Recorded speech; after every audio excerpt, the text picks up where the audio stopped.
Commissioner, I'm getting a little annoyed for you, and I'm curious how you feel.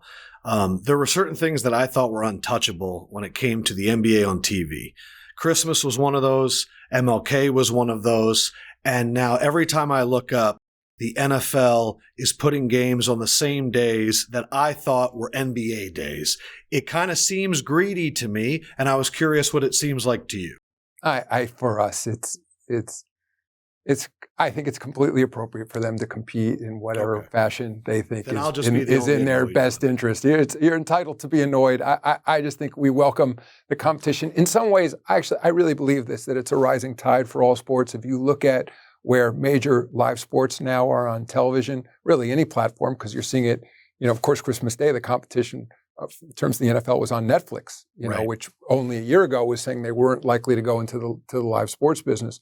So for me, if you look now at the dominance of live sports on television, increasingly on streaming, I think that's really healthy. One of the things that I love to see, and yeah, there's competition among the leagues, no question about it, but as production has gotten better, innovation has gotten better around how to deliver games. I mean, just think about it now, Shaq, for certainly early in your career, if you wanted to see you play, you had to get in front of a traditional television. You had to get home, it had to be on a national network. I mean, now if you have a phone, you can watch every single game. If you're a fan of Victor Wembanyama, you can see every San Antonio Spurs game. It's either going to be on a national network or it's going to be on League Pass, whether you live in Atlanta or wherever you are. So, Adam, I think that the good news is that it is a rising tide. The competition, I think, is healthy. And I think just like in sports, competition is good. It's how our system works. It keeps us on our toes. It pushes us to get better, and hopefully it pushes the other leagues to get better as well. Commissioner, I don't think a lot of people give you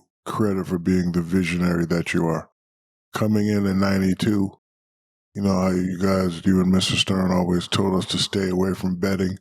But in 2014, you were a major voice for legalizing sports betting. Why was that important for the future of our game under your leadership?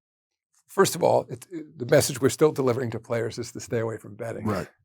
But putting that aside, I think essentially what happened from the early 90s until 2014, roughly, that's when I, became commissioner and advocated for legalized sports betting, was the internet. And the internet disrupted the sports betting industry just like it has virtually every other industry. Incidentally, it took longer, but it disrupted the television industry. Now, streaming, in essence, is internet TV. And where I felt we were when I became commissioner, and it was one area where I think David Stern and I had a bit of a disagreement, but my view was the issue wasn't whether there should be sports betting nationally in the United States. It was whether there was going to continue to be an illegal market for sports betting or predominantly an illegal market or predominantly a legal market.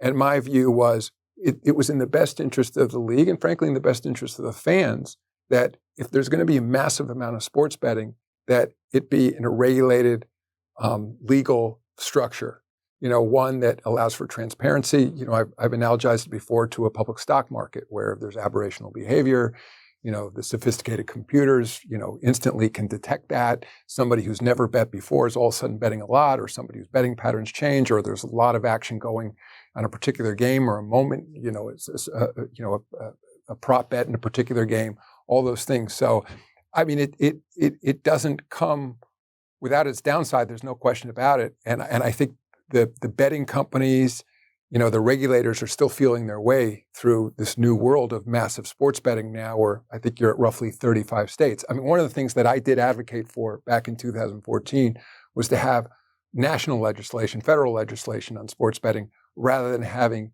each state creating its own infrastructure and its own regulatory body. I mean, my preference would still be to have federal legislation on that. But, I think on balance, I'm pretty convinced on balance, you're still better off with legal regulated betting rather than a huge illegal market. And what we also saw, remember talking about this back before legalized betting started in the United States, that even when it was essentially illegal, if you went on Google or any of the major search sites and put in bet NBA or bet NFL or any of the major leagues, there were endless numbers of sites. I guess they were technically offshore, but they still had little Amex logos, et cetera. It wasn't, you could still put your credit card in and bet, but there was no transparency for the leagues.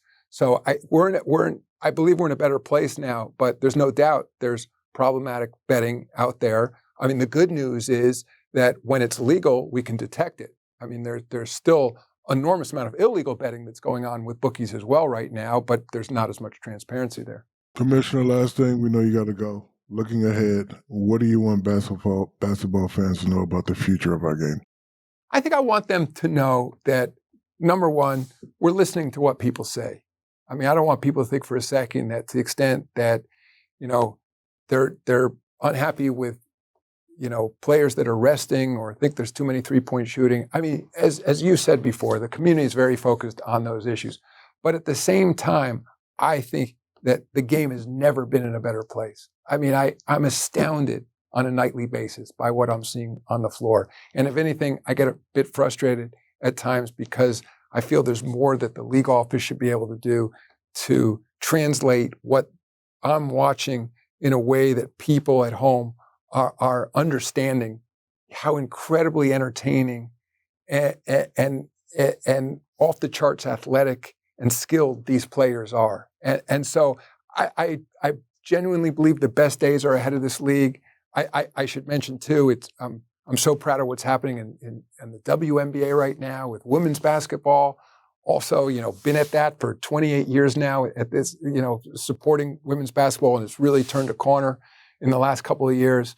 So I just think this game, I love this game of basketball. And I think to the extent that we can bring joy to more people's lives through this game, get more young boys and girls playing this game, being part of a team, understanding the values of this game that Bill Bradley has written about and others have talked about. I think it just could be so additive to people's lives. Commissioner, before I go, I just realized, what kind of a player were you? What was your style? Did you have a jumper? Like what were you like on the court? I had one of those jumpers where your feet doesn't leave the floor. I was a very mediocre playground player in Rye, New York. Me too, Commissioner. Shaq, I feel like Commissioner could beat Kenny in the shooting contest. No shot. I do too. Don't sell yourself short, Hey, Silver. you know what? May 19th, Commissioner Adam Silver versus Kenny Smith. I think he can win. No. He doesn't have 4 rings, but he has 2. Yes, No shot.